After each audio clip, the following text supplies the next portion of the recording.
Alright guys, today I got a 2020 Infiniti QX60 and I'm going to show you how to do a full CVT transmission service. What I mean when I say full CVT transmission service is we're going to drain the fluid, drop the transmission oil pan, change the external filter, and also change the strainer that is on the valve body under the oil pan. So to do this service properly, you're going to need the bi-directional scan tool to read the fluid temperature, because you're going to need that. If you don't have the bi-directional scan tool, you can use this infrared thermometer. I don't recommend it, but if you have this one, you can also use it. It will at least give you the close range of the fluid temperature. Backstory for this service, guys. So a customer called me to give them an estimate. I told them to hold on for a day or so I can do a research and find where I can get good quality parts for a cheaper price than the dealership. So I did find the parts, which was the two filters and the oil pan gasket, the crash washer for the oil pan, and the fluid. At the same time, I called the dealership to find out how much this was full service job will cost, which was changing the filters and the fluid. The dealership told me they don't do filters. All they do is just drain the fluid, put the new fluid, and the estimate was coming to $490. So as you know, these CVT transmissions are prone to fail.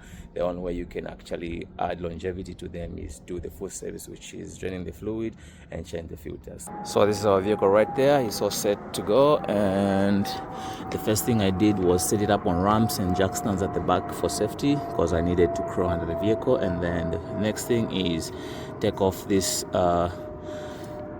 filler tube or dipstick rail cover. All you have to do is put your screwdriver in there and then pry it off, and then this is where we're going to fill up the fluid. So if you have a 2020 Nissan Pathfinder, it's going to be the same procedure. So you can see this is my setup. In the front, the vehicle is on ramps, and in the back you can see the jack and the jack stands. So I use the lever to make sure the car is even. So right now we are good to go under the vehicle, and then we get going. So the first thing we're going to do is, this is our check port for the level of transmission fluid. So we're going to break that one loose first and see the trickle pattern, so that when you top up the fluid, we should actually have the same trickle pattern. So pretty much this is our dipstick level right there, and then this is our drain plug. We're going to use a 19mm socket to actually take this one out and drain the transmission fluid, and then we'll take the oil pan out. And then also there's an external filter. Let me set myself up and show you the external filter right there. That is the one right there. It's got 4 10mm bolts. I think 3 are accessible. I think this one, and this one are accessible, but there's one on the other side. So once we get the oil pan out, we will find the strainer, and then we'll take that one out, and then we'll replace everything the reverse way. So I'm using the tin foils to catch the fluid. So we're going to measure the fluid that we're going to get, so that we put in the right same amount of fluid.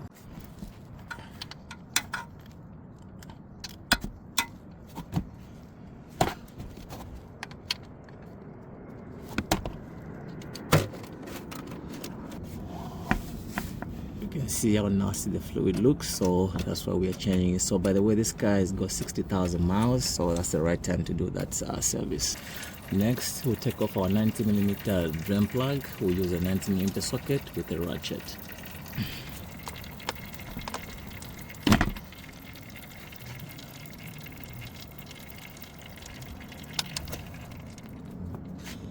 So we'll let it drain until it trickles, and then pretty much at this stage we are going to actually I'm going to put the drain plug back on, and then we'll actually start taking the 10mm bolts around the transmission oil pan. So there's 4 bolts. These are 10mm bolts. There's one here, one there, one here, and the other one is hidden right there. So this is 10-11mm range will be your best friend right here. We're going to use the 10 side. So I'm just going to take this one, the difficult side. I show you how to set it up, and then we go from there.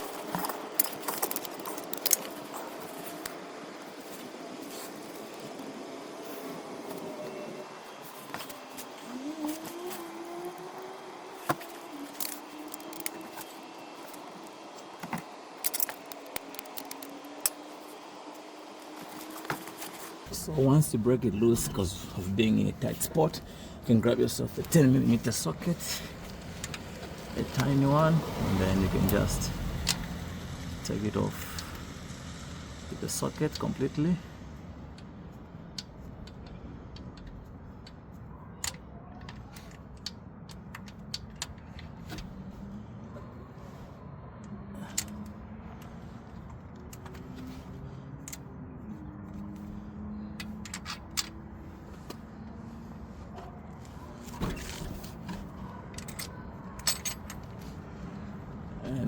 this is the one right here. We got the one. So these other three are pretty easy to get to. This one, and this one are pretty easy. So let's get the other three and then we get going. So on the three, it's pretty easy to get to, and pretty much the torque is not crazy. So we'll use this small ratchet and the 10mm socket. And make sure your drain is set.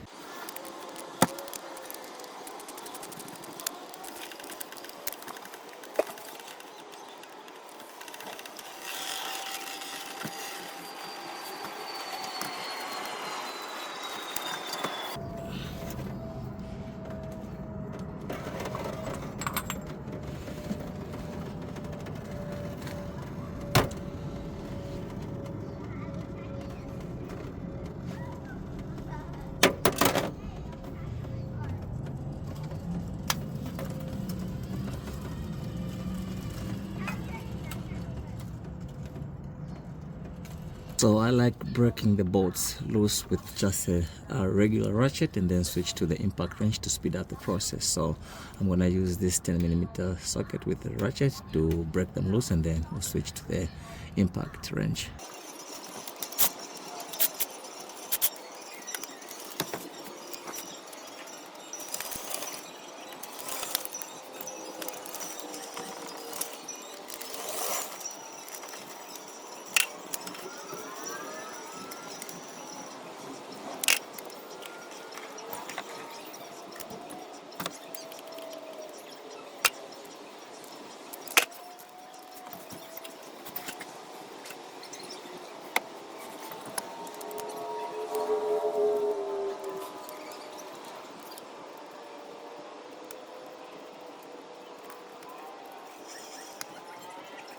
What's up, guys? So I took pretty much all the bolts. I'm only remaining with 3 to hold the oil pan. There's 1 here and 2 on each side, so we still have oil in there. So we gotta be ready to actually support the oil pan, and then we'll drop it in a special way that we don't make a mess.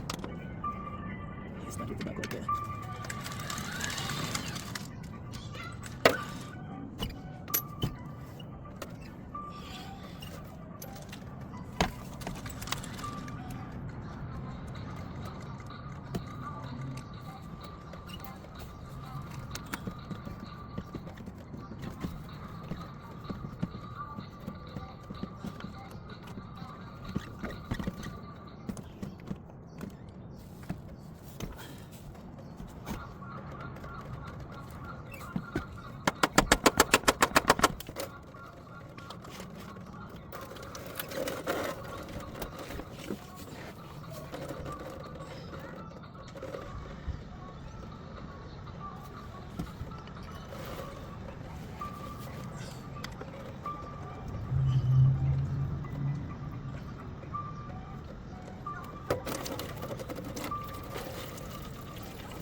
So we managed to take the oil pan out with the gasket.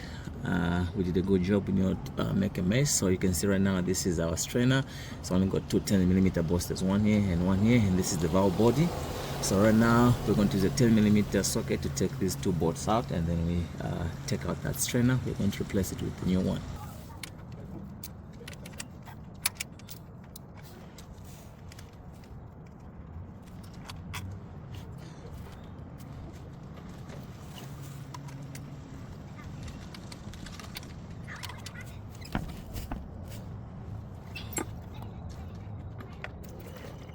So I just took the strainer out. Make sure it comes out with the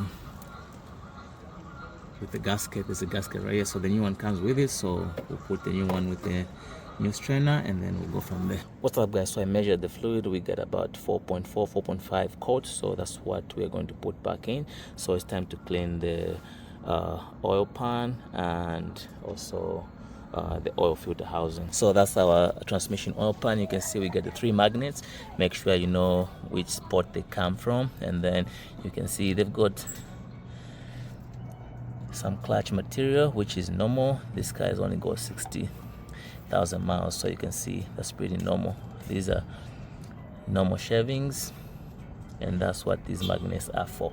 So we are going to clean this oil pan and then the oil field housing, and then we'll clean the mating surface at the valve body on the transmission and the oil field housing, and then we are going to install the new parts, and then we go from there.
So in the kit you get the crash washer for the drain plug. That's the part number for the external filter, and that's the part number for the external filter gasket. And then you got an extra O-ring. I believe this goes on the strainer, but we'll see. But definitely I see one on the strainer already, so that's the part number either way. And we got our strainer right here. That's the part number right there.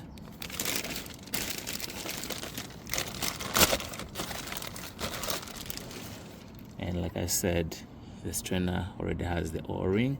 Make sure if it has remained on the valve body, take it out. In our case, it came out. So this is how the strainer looks when it's clean and inside right there. So let me get the other one, and then we check it out. So this is the external filter. Look how nasty it is at only about before 70,000 miles. And let's check the new one out. And this is the way it's supposed to look.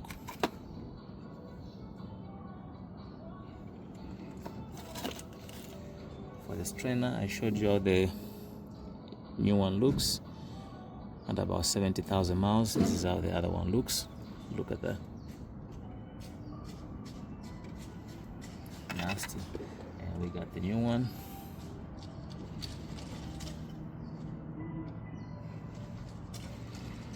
So pretty much that's the right time to do the service. If you go beyond, that's another different story on a CVT. Forgot we also came with the oil pan gasket.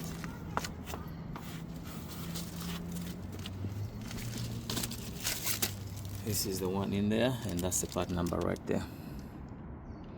So I bought these parts as a kit from, let me see if I can remember the site. It should be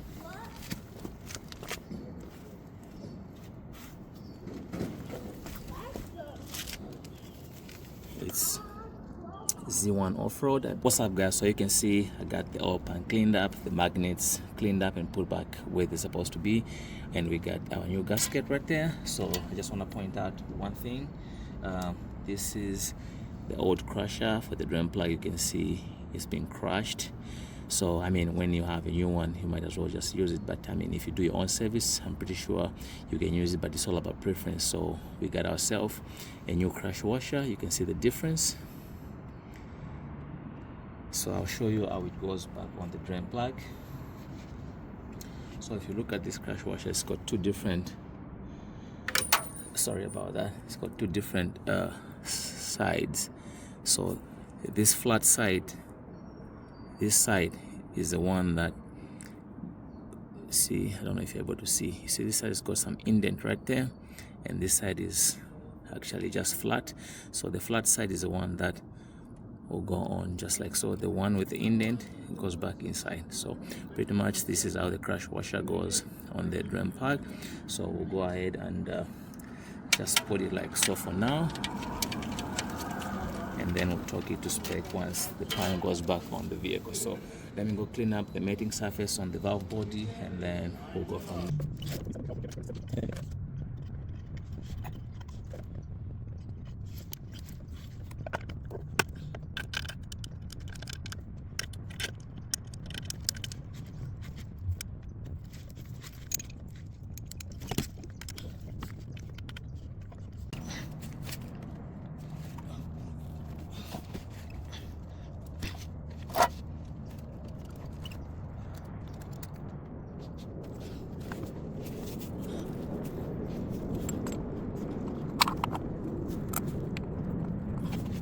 What's up guys, so I got the external filter back on. I'll leave the talk spec in the description below, but one thing I'll tell you, the top board, you gotta have some patience. It will give you a hard time, but it's easily going to go in. So I've also put back the strainer. I'll leave the talk spec in the description below, and also right now I'm gonna clean the mating surface, and our oil pan and gasket are ready to go with the magnets.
So we got all the boards secured. I'll talk them to spec. I'll leave the talk spec in the description below, and I'll show you the talking sequence, and then we'll go from there. What's up guys, so we got everything back on. Talk to spec, the external filter and the drain plug and transmission oil pan. So right now I'm gonna fill it up with fresh fluid, and then I'll show you the talking sequence for the oil pan, and then we'll fill it up, run it, cycle through the gears, and then wait for the right temperature. Then we'll come and check the level by taking off that drain check board right there. What's up guys, so this is the tightening sequence. You can see 1 2 3 4 5 6 7 8 9 10 11 12 13 14 15 16 17 18. So this is the front of the engine, so that's the sequence, and I'll leave the talk spec in the description below. So right now let's fill it up with the fresh transmission fluid. So you can see how dirty this fluid looks. We have about 4.5 coats, and we are going to use the Nissan Group Genuine Parts. This is the NS3 transmission fluid. I think we have 4 bottles right here, and then we have another one right there. So I just want you to see the difference of the color and fluid and the one we are going to actually put in the vehicle.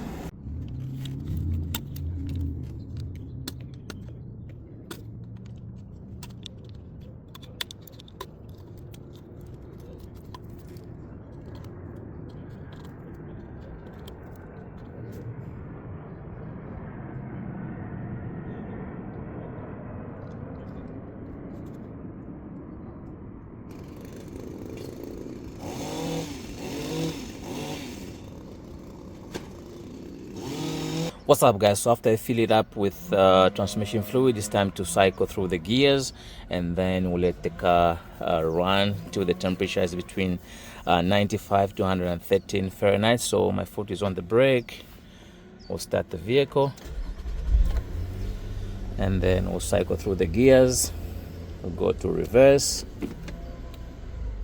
neutral, drive,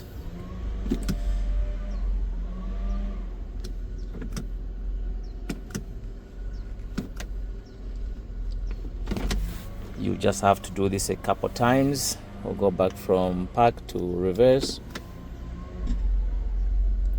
neutral, drive,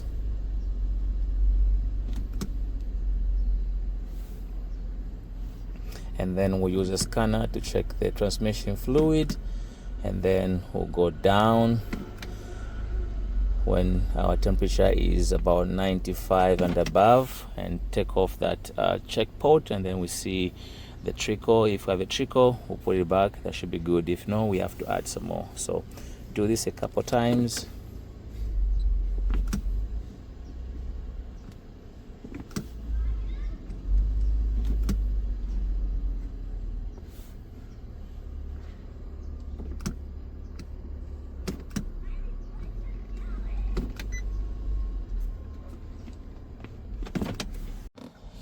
What's up, guys? So you can see right now we are at 96.8 degrees Fahrenheit. That's our temperature right there of the fluid. So right now, let me crawl under the vehicle. We take that check port out. So right now we are at the bottom. The car is running. We are at the right temperature. We'll take off this port right here and check our level. All we need is to see some fluid to trickle down. That should be a good indication. So you can see we got a trickle right there. That's a good indication that our level is good. We'll let it trickle down a little bit more. Make sure your gasket on this port is good. We'll let it trickle a little bit more. And we'll go ahead and put this one back on. It should be good right there. And then we'll torque this to spec. Make sure you double check your work. Make sure there's no leaks. In my case, I don't see any leaks, and we call this good. So I'm going to lower the vehicle down, test drive it, and make sure everything is good, and then we'll go from there. What's up, guys? So pretty much that's what it takes to do a complete CVT transmission on a 2020 Infiniti QX60 3.5 liters. If you have a 2020 Nissan Pathfinder, it's going to be the same process. Thanks for watching. Please subscribe, like, share, and we'll see you on the next one.